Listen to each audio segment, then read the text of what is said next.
Evil must be punished. Senator Dodd, I am deeply troubled by the atheist lobby on Capitol Hill. I'm deeply troubled by the homosexual lobby on Capitol Hill. These two lobbies, more than any others, have sought to bring down the country in ways that I couldn't have even fathomed myself. I just posted a video concerning some of these statistics elsewhere, but if I remember correctly, after kicking God out of school, murder was up something like 300%, rape was up 500%, and abortions was up 1,000%. Well, that's just insane. And we're doing this at the behest of groups that only make up somewhere between 2 to 5% of the population. Correct me if I'm wrong, but I thought we were majority rule in this country. Maybe I missed something. Maybe I missed the memo somewhere, but I thought we were majority rule. These minority groups, using their lobbies, their influence, and the creation of a totally unconstitutional entity known as the ACLU, have literally went on a crusade all across America, stifling and in some cases even jailing people over their religious beliefs and preferences. This is nuts. This is not a communist nation, sir. This is not a communist nation. But yet we're slowly working our way that way, it looks like. I mean, when you can't even put a nativity scene out in front of your business, something is wrong in this country, sir. These people have no right to demand the majority bend to their will. We're supposed to be majority rule in this country. They have no right to bend their will upon us. They make up 2, maybe 5% tops of the population of this country. Okay, 5% is being generous. From my understanding of the Census Bureau, their own reports, they are a minority group in this country. Well, this is supposed to be majority rule, I thought. I know a democracy certainly is. I'm not sure about a republic, but I would imagine it's close.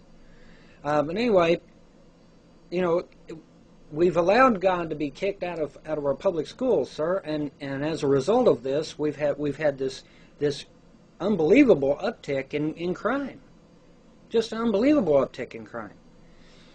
See, the children have no moral compass, all right? They have no moral compass. And when you strip them of that moral compass, anything goes. Well, when anything goes, guess what they're going to gravitate to?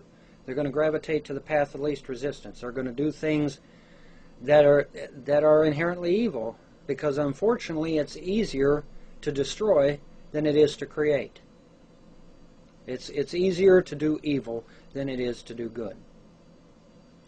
And we've got to reverse it. Now, these two minority groups are constantly whining, "Oh, America's going to be a theocracy. America's going to be a theocracy." Bull. We've had 200 plus years to become a theocracy, and it never happened, and there were people praying all over the place. Our first school book was the Bible. Our first schools were converted churches. Yet somehow we managed not to become a theocracy.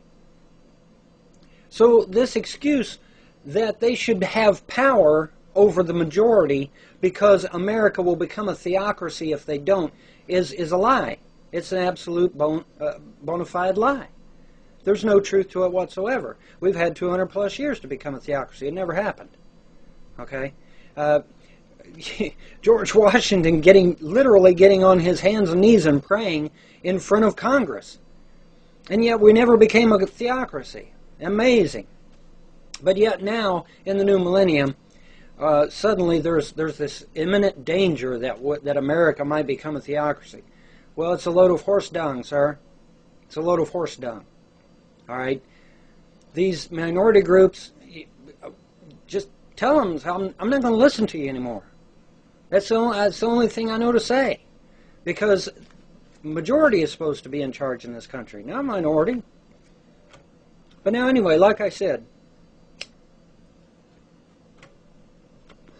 rape and murder are up in this country 300 to 500%. Abortion's up 1,000%. We kicked God out of the school. When we kicked God out of the school, we lowered the morality of the nation as a whole. By lowering the morality of the nation as a whole, we allowed things like abortion to take hold. Abortion would have never taken hold had it not been for the lowering of morality in this country. I am absolutely convinced of that.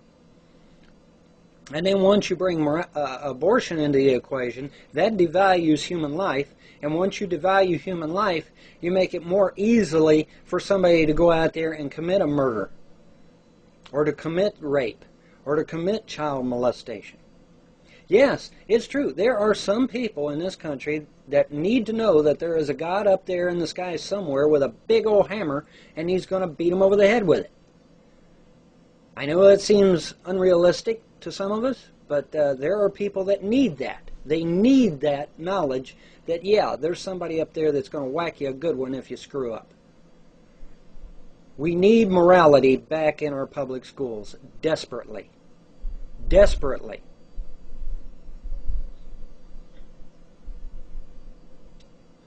Before our nation is destroyed.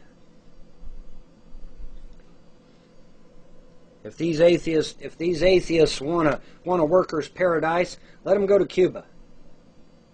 And no, I'm not kidding. I'm serious. Literally airdrop their happy little rear ends right off of Fidel's doorstep. If they hate God that much that they're destroying our nation, let them be Uncle Fidel's problem for a change. I think that will work out real well. Or maybe Kim Jong-il. Let them go see what it's like when you remove God out of a country and see what happens. This is insanity, sir. It can't be allowed to continue. It's got to be stopped. We've got to put God back in the public schools again. Totally and completely, like it was before all this crap got started. It's got to be done, sir. Thank you for your time.